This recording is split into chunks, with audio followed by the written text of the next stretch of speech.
Dante's Boxing Nation, what's going on, guys?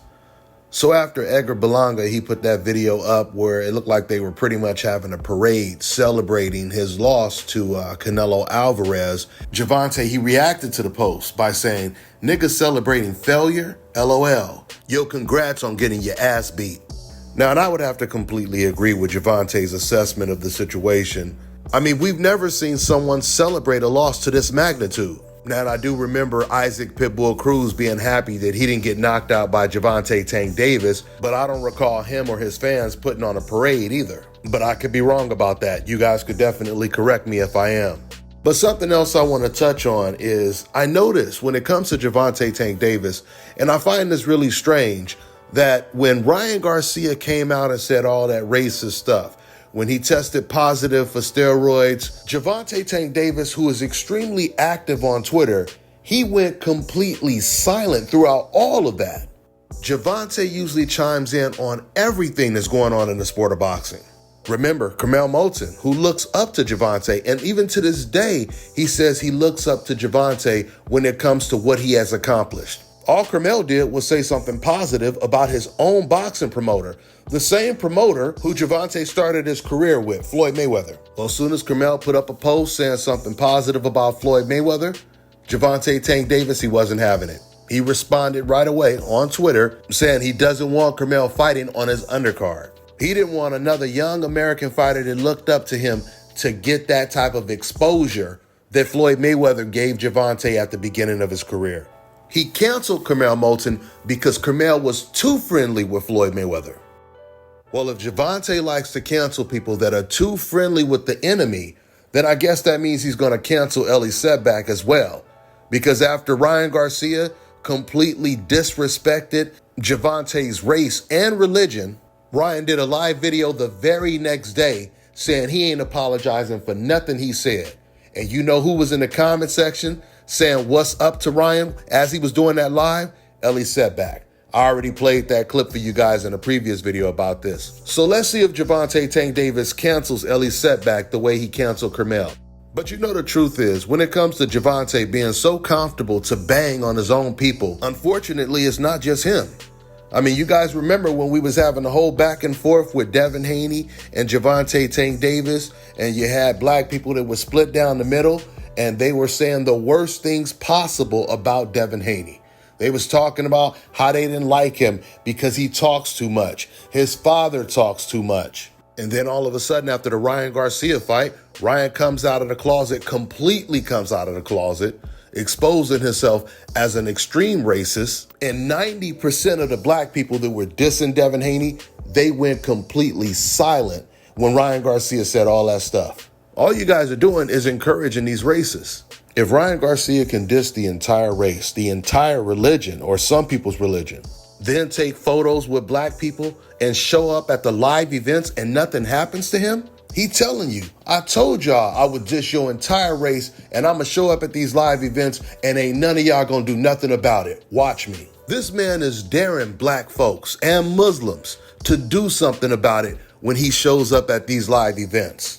Shit, at this point, you can't blame racist people like Ryan Garcia for banging on the black race and saying whatever he wants to out loud because ain't nobody holding him accountable.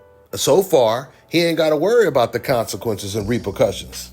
Right now, Ryan Garcia, he telling other Mexicans, if you really want to shut these black folks up, all you have to do is call them the N-word to their face and say you hate them all. All you got to do is get on the microphone and say you anti-black and how you would love to kill N-words. Ryan Garcia, he's saying that's how you shut up Gervonta on Twitter.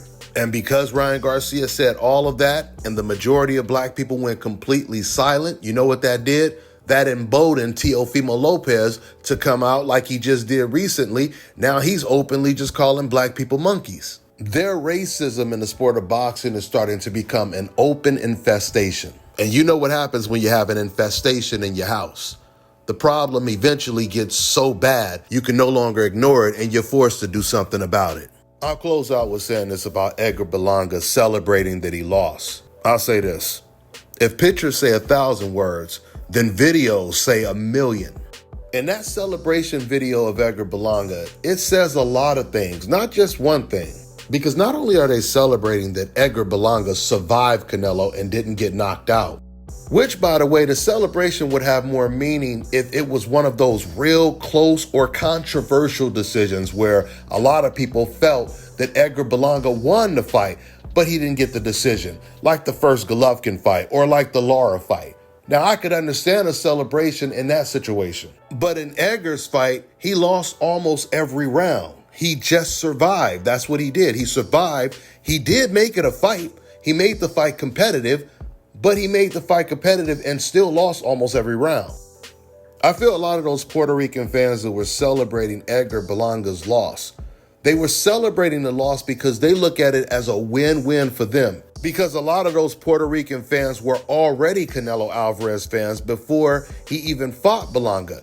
So I feel a lot of them deep down, they're actually happy that Canelo got the win, but at the same time, they're also happy that the Puerto Rican didn't get knocked out. Now, and I know Edgar, he was in there to do his best, but to be this happy that you didn't get knocked out, that you didn't just completely get slaughtered, it almost sounds as if he knew he was going to lose, or he felt he was going to lose this fight. But hey, it was a big payday, and he's just going to go in there and do the best he can. Because if you think about it, if Canelo Alvarez was willing to pay anybody who's never even boxed before, let's say he's willing to pay them $1 million or even $500,000, you're going to be thinking, man, I'm just going to do the best I can, and once it's all over, I'm going to cash that check. Boy, that's going to make you even happier, right? You would feel the exact same way that Edgar Berlanga feels now.